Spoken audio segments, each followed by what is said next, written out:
श्री प्रदीप मिश्रा जी महाराज के चरणों में कोटि कोटि प्रणाम। जैसे संध्या काल में लगाया गया दीप मानदेह नामक असुर का संहार कर देता है, प्रतिदिन एक नियम बनाकर रखना चाहिए कि रोज शाम के समय पर अपने घर में प्रदोष काल के समय पर एक दीप जरूर लगाना चाहिए। और यदि बेलपत्र का वृक्ष है तो उस बेलपत्र के वृक्ष के सामने भी एक दीप अवश्य लगाना चाहिए।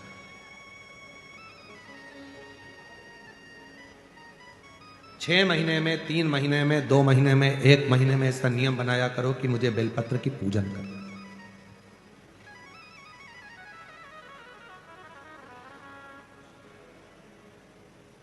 स्वयं माता लक्ष्मी जी ने भगवान नारायण को पाने के लिए बेलपत्र का पूजन किया।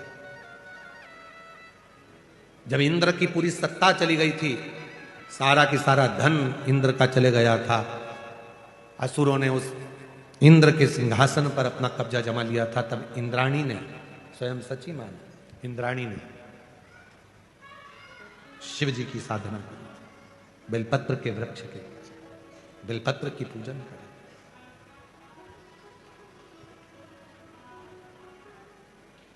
कभी दिल कर जाए तुम्हारा तो कभी महीने में, 1.5 महीने में, 2 महीने में बेलपत्र के पेड़ के नीचे जल लेकर बैठो। बेलपत्र के वृक्ष के नीचे दूध नहीं चढ़ाना, बेलपत्र के वृक्ष के नीचे दही नहीं चढ़ाना, शहद भी नहीं चढ़ाना। बेलपत्र के वृक्ष के नीचे जब आप बैठते हैं, बेलपत्र पूजन का एक विधान होता है कि जब हम बेलपत्र की पूजन करते हैं तो 2 कलश पानी के भरे हुए, एक अपने सीधे हाथ की ओर, एक उल्टे हाथ की ओर रखा जाता है। पूजन की थाली बीच में रखी जाती है। 2 बत्ती का, लंबी बत्ती का, 2 बत्ती लंबी घी की जलाई जाती है। लंबी बत्ती बेलपत्र के वृक्ष के नीचे 2 बत्ती लंबी जोड़ा बनाकर उसको जलाया जाता है। फिर दोनों हाथ में कलश में जल है, बेलपत्र के वृक्ष के नीचे दोनों हाथों का जल धीरे धीरे शिव जी का स्मरण कर कर, नारायण लक्ष्मी का स्मरण कर कर, मां आदिशक्ति गौरा का स्मरण कर कर, रिद्धि सिद्धि गणेश का स्मरण कर कर उसको चढ़ाओ। प्रार्थना करो, विनय करो, मेरे जीवन में बहुत कष्ट है, उसको मिटाना है आपको। शिव आपसे प्रसन्न होते हैं, वैसे मेरी जिंदगी भी प्रसन्न करना है आपको। जल चढ़ाकर दोनों पात्रों का थोड़ा थोड़ा जल कलश में बचा लेना है, पूरा पात्र खाली नहीं करना है, दोनों को वापस रखना है। और थोड़ी सी हल्दी पीसी हुई शिव जी के उस बेलपत्र पर लगाएं, थोड़ा कुंकुम वो भी बेलपत्र पर लगाएं। 7 दाने अक्षत के, केवल 7 दाने अक्षत के बेलपत्र को छुआकर अपनी थाली में रख लें। घर पर जब जाएं तो वो 7 दाने अक्षत के और बेलपत्र के वृक्ष में जो चढ़ा हुआ थोड़ा सा जल बचाकर लाए हो, वो घर में छींट कर 7 दाने पूरे घर में डालना प्रारंभ करें। महीने में, 2 महीने में, 3 महीने में एक बार करिए। जीवन में किसी के आगे हाथ फैलाने की जरूरत नहीं पड़ेगी। इतनी संपदा बाबा दे, इतनी संपदा। बेलपत्र की महत्वता को लोग जानते नहीं। एक प्रदोष की महत्वता, एक बेलपत्र की महत्वता। अभी हमने पहले भी कहा, एक कथा प्रदोष काल की रह गई है। एक बार हम दिल्ली बाच रहे थे पर वो पूरी नहीं हो पाई क्योंकि पानी आ गया था।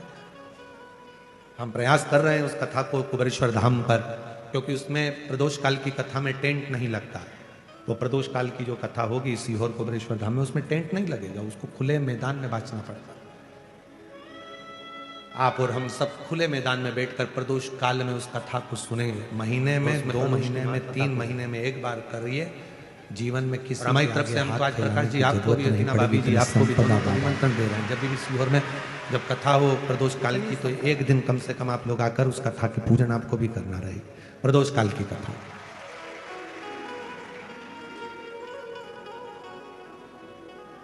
अभी तो नहीं है, पर जब भी तारीख निश्चित होगी, 1-2 साल में, जब बाबा कृपा करेगा तब उसको रखेंगे। पंडाल में भले तुम्हारे लिए हम सोने के लिए पंडाल लगा देंगे, पर कथा सुनने के लिए तो आपको मैदान में ही बैठना पड़ेगा, खुले आसमान।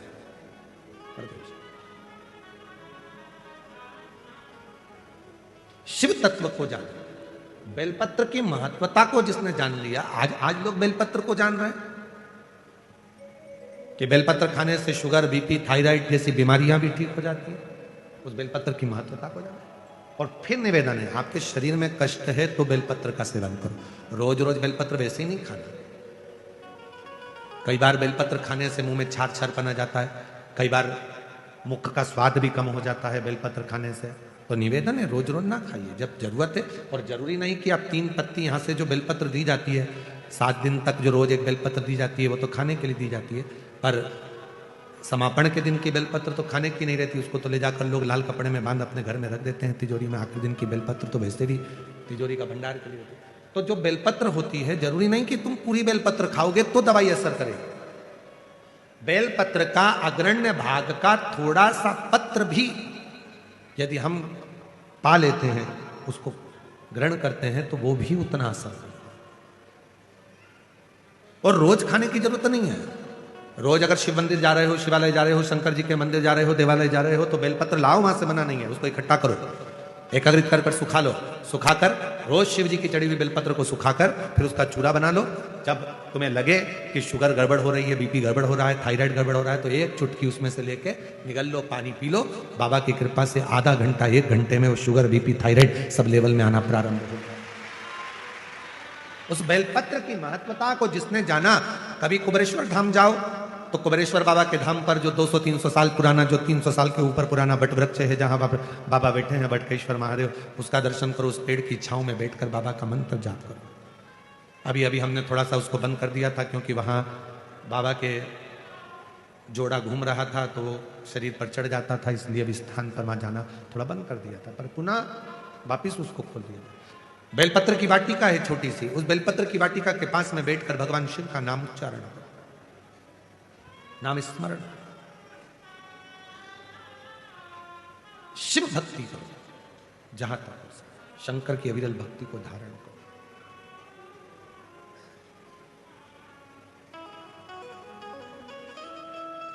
शिव की साधना, आराधना जीवन को सुख देती है। बेलपत्र का वृक्ष का पूजन अर्चना हमें आनंद प्रदान करता है।